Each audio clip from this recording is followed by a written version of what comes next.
Handa ang defense team ni Vice President Sara Duterte anuman ang maging desisyon ng Korte Suprema sa petisyong inihaing noong Pebrero 18 ngayong taon laban sa impeachment complaint sa bise. Samantala, iginiit naman ng kanyang legal counsel na kahit hindi pa nagsisimula ang impeachment trial, mayroon na itong malalim na epekto sa buhay ng mga sangkot. The defense team is ready. Whether or not the petition or whatever resolution or action that the Supreme Court would have on the petition that we filed yesterday, the defense team is ready. Yan ang binigyang diin ni Attorney Sheila Sison, isa sa mga legal counsel ni Vice President Sara Duterte sa kanyang impeachment case. Sinabi yan ng abogado sa isang forum ng University of the Philippines College of Law. Matatanda ang naghain si Vice President Duterte ng petition for certiorari and prohibition sa Korte Suprema para questionin ang proseso ng impeachment sa Kamara at pigilan ang Senado sa pagsasagawa ng paglilitis. Naniniwala ang pangalawang Pangulo na gagampanan ng Korte Suprema ang tungkulin nitong ipatupad ang batas at pangalagaan ang demokratikong prinsipyo. Kasama sa kanyang legal team ang mga abogado mula sa Fortune, Narvasa and Salazar Law, pati na rin ang kanyang ama na si dating Pangulong Rodrigo Duterte at ang kanyang father-in-law na si Attorney Lucas Carpio Jr. Sa kaparehong forum ay nandoon din si San Juan City Representative Isabel Maria Zamora na kabilang naman sa mga prosecutor ng impeachment case. Ipinaliwanag ni Zamora kung bakit tinanggap niya ang alok na maging bahagi ng prosekusyon. First, I was asked if I wanted to do something for the country. Second, as Vice Chairperson and an active member of the Committee on Justice in Congress, I believe that it is my duty to see the complaint through. Third, I was told that they needed someone who was matalino, mabait at maganda. Sa panig naman ni Attorney Sison, binigyang din niya kung gaano kabigat ang impeachment process, isang punto na matagal nang binanggit ng yumaong Senadora Miriam Defensor Santiago. According to the late Senator, impeachment is a dreadful process. It inflicts a deep wound on the country. I agree.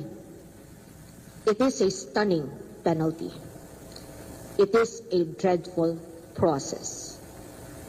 It ruins a life. Desperado ka? Alam mo ba dahil sa ginawa mong yan, lalong mananalo yung tulpo? O baka naman kasi yan lang ang tsansa mo. Alam mong yan lang ang tsansa mo na manalo. Ma-disqualify kasi alam mo matatalo. Ako, again hindi ko kinakampihan ng tulpo. Alam ninyo, binabanatan ko minsan si Erwin Tulpo, binabanatan ko minsan si Rapi Tulpo, maging yung anak niya. Di ba? Alam niyo yan, binabanatan natin yan. Kaya lang, mga kababayan, may naaamoy ako kasi dito Una, politika ho ito. Halatang halata. Politika ho itong ginagawa niyang ito at dinadamay niya yung entire Tulpo, which is mali. Bakit to kanyo? Kasi alam nyo, yung mga ganitong style, alam ko na naman ang pahihitnan yan, ang ending nito Sa pool na naman ng mga Duterte dito. Bakit? Sila mga Duterte ganun din Di ba? Andiyan si Sara Duterte, yung kapatid niya, congressman, yung kapatid niya, mayor, yung tatay niya, dati presidente Di ba ho? So, dati nga, nagkasabay-sabay silang apat Oh. So pag yan sinabing, bawal lang ang political dynasty, ganyan-ganyan. Di sa pool na mga Duterte dyan. Kaya malaking katarantaduhan na naman to Alam na ho natin yung mga ganitong klaseng style Style nyo, bulok. Sa totoo lang, style ninyo, bulok pakinggan natin itong si Ben Tulpo. Kung ano sinabi niya tungkol dito. Kasi importante maunawaan natin to Everybody's entitled to his opinion. Pero ako, pabor ako sa anti-political dynasty.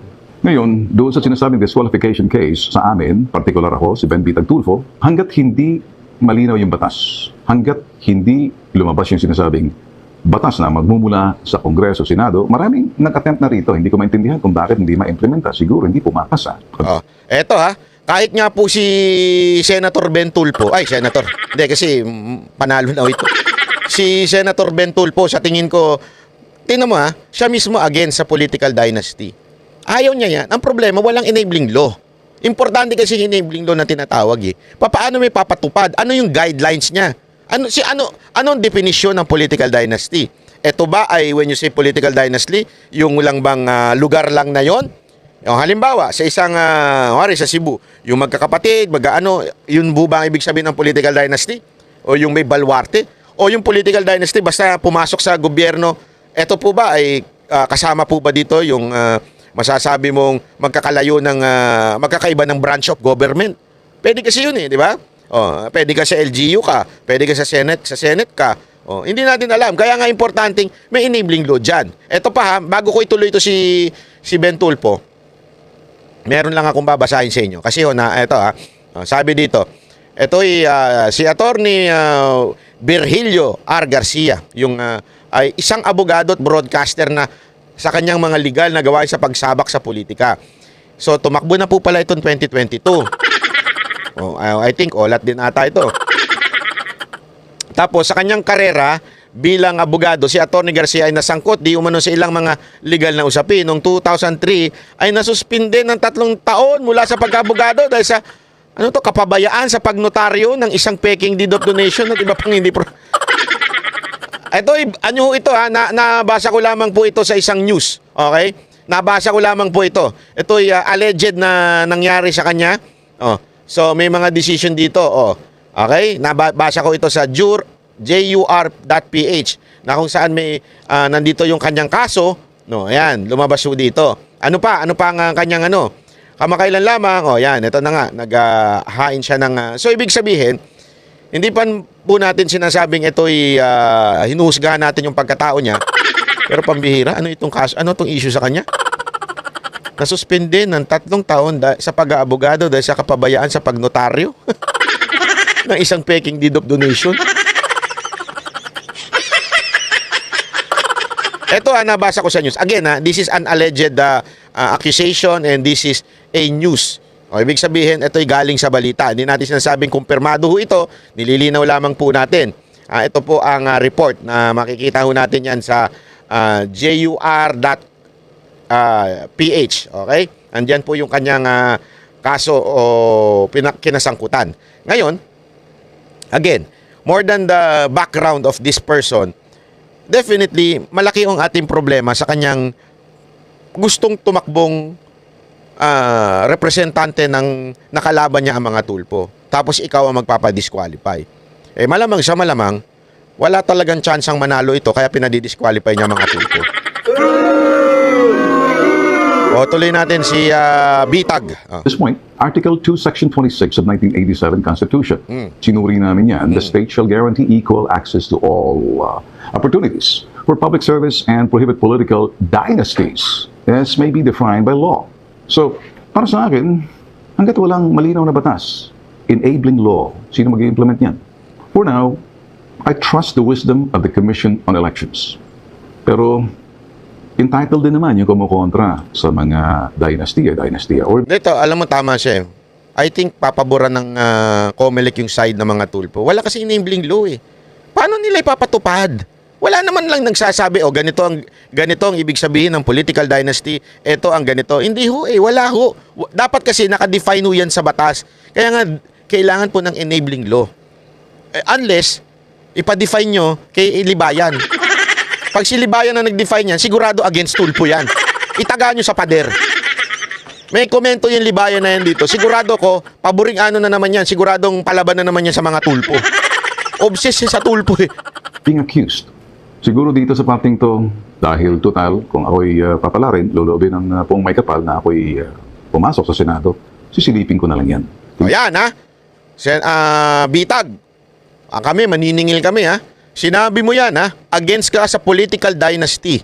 So pag ikaw napasok sa Senado, sisingaling ka namin kailangan silipin mo talaga yan. Subukan mong ayusin. Alam ko mahihirapan kang ayusin kasi sa Kamara pa lang Diyan kasi magsisimula yan bago pa umabot sa Senado, tapos magbabay ka, by cam scam na naman. Bago pa, isipin mo eto if this is a sincere move against political dynasty, bakit tulfo lang? Ulitin ko, hindi ko kinakampihan niya, binabanatan ko yung mga kapatid nito. Pero bakit tulfo lang? Ang daming political dynasty sa Kongreso. Diyan nga, magkakapatid, baka pati kabit nila, nandyan Nanay, tatay, lahat, nandyan Nasa probinsya, tingnan mo, ganito katarantado yung mga yan. Nandyan na nga sa Kamara, isipin mo, congressman yung asawa mayor, yung anak, vice mayor, ano pa yung iba? Yung pinsan, party list.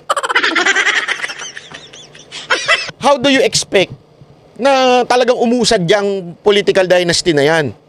Pero, gayon pa man, maniningil ang taong bayan kay Ben Tulfo. Sigurado ako, itong si Bitag, itatalakayin niya yan. Sisilipin niya yan. Sisilipin niya ho yan kasi binitawan niya ho yan. Itong maman to, nakita ko na ho ito. Pagka may binitawan to, ginagawa niya talaga. Silipin mo man lang. Kung ayaw pumayag ng mga kasamahan mo, siyempre, marami din dyan, magkakapatid. Ang dami rin kung ayaw din pumayag nila. At least sabihin mo kung sino yung mga ayaw sa batas na gagawin mong, kaya alam, mauna nga sa Congress. Mahirapan talaga si Ben. Hindi kasi, mahirap. Kahit ba sabihin niyang ayaw niya at sisilipin niya, nagsisimula talaga sa kamera. Pero gayon pa man, do your best, Bitag. I know na magaling kang tao and you can persuade your colleagues na kahit pa paano, pag-usapan na huyang political dynasty na yan. Natin kung ano magagawa natin para hindi na magkaroon ng kalituhan at medyo yung kanya-kanyang interpretasyon dahil may batas na. Till then, ito ang nangyayari ngayon. Kanya-kanyang pananaw, kanya-kanyang interpretasyon. May mga dalubhasa nagsasabi, kulang. Mahina yung batas. So, ako naman, patuloy lang ako sa aking ginagawa. At sa aming ginagawa, advocacy namin, ilalaban namin, hindi namin iiwan. Yung mga maliliit na napapabayaan, walang boses, walang mga mukha. Sila yung inaabuso. Sila yung mga pinagsasamantalahan, niloloko at pinababayaan. Sila yung walang boses. Doon ako nakatunong ng pansin. Patungkol naman doon sa sinasabing citizenship. Pilipino ako. Tulungan ko pa kayo.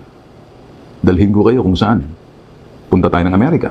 Punta tayo ng States. Punta tayo ng Russia. Punta tayo ng China. Patunayan nyo na hindi ako Pilipino. Kung hindi nyo kayang patunayan, puro haka-haka. This is what I'm going to tell you. Read my lips. Shut up. May kasabihan, pag ang puno hitik sa bunga, binabato, niyuyugyug. Number 2 kasi kayo eh. Hindi, alam naman natin may issue kay Erwin. May issue kay Erwin Tulfo na citizenship. O binabanatan din natin yun. Di ba? Totoo naman. Pero sandali, 3 ang Tulfo, 1 lang ang Bitag. Di ba? Huwag nyo idamay itong mama na to. Hindi ako kasi personal eh. Ito, this is a personal conviction. Again, ang dahilan kung bakit nabubuhay ako at ang Banateros, kung bakit kami nagpo-political vlogging, because we want to contribute to our country. Na kung sino yung talagang totoong tao, totoong public servant, susuportahan namin. Magalit man kayo sa amin o hindi. Di ba naalala ninyo? Ito, mga kababayan, nagbigay kami ng prueba sa inyo. 2022, galit na galit kayong mga tanso sa amin. Pinagmumura nyo kami. Bakit di kayo nag-unitain? Ba't di kayo nag-unitain? Di ba kala ko ba Duterte kayo? Iniwan nyo na si Duterte. Oh, bakit di nyo sinamahan si Inday Sara? Di ba Duterte kayo? Ba't kayo nag-isko? Kami po, marunong kaming makinig sa tatay. Anong sinabi ni tatay nun? Di ba? Galit na galit kayo sa amin, pinagmumuran nyo ka, in-unfriend nyo pa nga kami. Tapos ngayon, maniniwala na kayo na nabudol. Oh, sorry, Banat Bay, nabudol ako. Sorry naman, nabudol ako. Dati pinagmumura kita, galit na galit ako sa pagmumukha mo, pati sa boses mo, pati ang labi mong kapal-kapal. Tapos ngayon, oh, sorry, nabudol ako ni Marcos. Gago pala kayo. Biro lang. Marami po kasing lumapit sa akin sa Japan na kahit to sa Hong Kong na sabi nila, pasensya na Banat Bay, nabudol kami, hindi kami nakinig sa'yo. Kasi kami hong mga Banateros, wala po kasi kaming pakialam sa sasabihin ng tao. Pag kilala namin itong tao na ito, sinabi ni Tatay Digong, ayaw niya kay Marcos eh. Panindigan natin yun, ayaw niya eh. Oh, pinanindigan namin, minura nyo kami lahat, iskomunista kayo! Mga ganyan kayo, galit na galit kayo, di ba? Eto na naman, may mga bagay, ako, straight PDP ako. Talagang ikakampanya ko sila, lalong-lalo na si Pastor Kibuloy. Pero may mga tao ako kasing nakikita na nagsilbi sa bayan kahit wala pa sa posisyon. Isa na nga dyan si Pastor Kibuloy. Si Ben Tulfo, sinubaybay. Alam mo, bata pa lang ako. Alam nyo ba na matanda na to? Bakit? Paano ko nalaman? Mga kababayan, high school pa lang ako, naririnig ko na boses. Hindi kasi alam mo, nung bata kami, hindi pala high school, yung mga fourth year na ako, yung medyo nagsasasakyan na ako, nagdadrive na ako, pinakikinggan ko itong mga Tulfo. Lalong-lalo na itong Bitag. Pinakikinggan ko ito sa radyo, pinanunod ko ito sa telebisyon. Hangang-hanga ako dito kay Bitag. Sabi ko nga sa inyo, bata pa lang ako, sinusubaybayan ko na itong maman to. And consistent siya. Sa 3 magkakapatid, tanggalin na natin yung isa talaga magulo eh. Pero sa 3 magkakapatid, ito ang pasasabi kong consistent. Hindi ko to close ha. Hindi ko ito, mas nakausap ko pa nga dati si Senator Raffy dahil sa naging kasama ng Mocha Girls yan sa isang commercial eh. O si Erwin dahil sa PCO, si Mocha. Pero itong mama na to, nakita ko yung consistency niya, yung tapang niya, at hindi mahilig sa showbiz. Yung kasi alam naman natin, yung kapatid niya, pasensya na ha. Yung kapatid niya, pagka trending, yun ang sinasakyang issue. Si Erwin naman, wala na, kinain na ng sistema. Pero ito naging consistent. At hindi namumulitika ito. Ayaw niya ng politika. Ang gusto niya, taong bayan. Ang importante sa kanya, yung taong bayan. Ang importante sa kanya, yung mga mamamayang Pilipino. Yun ang gusto ko. Tulad nga rin po ni Busita. Marami sa inyo ayaw kay Busita dahil akala ninyo binanatan ni Busita si Pangulong Duterte. Hindi ho niya binanatan. Ako, hanga naman ako kay Busita dahil po doon sa kanyang advokasya sa mga rider at sa mga tulongges na traffic enforcer, which is true. Mga kababayan, maraming kamoting rider pero napakarami rin kamoting traffic enforcer na bobo. Sorry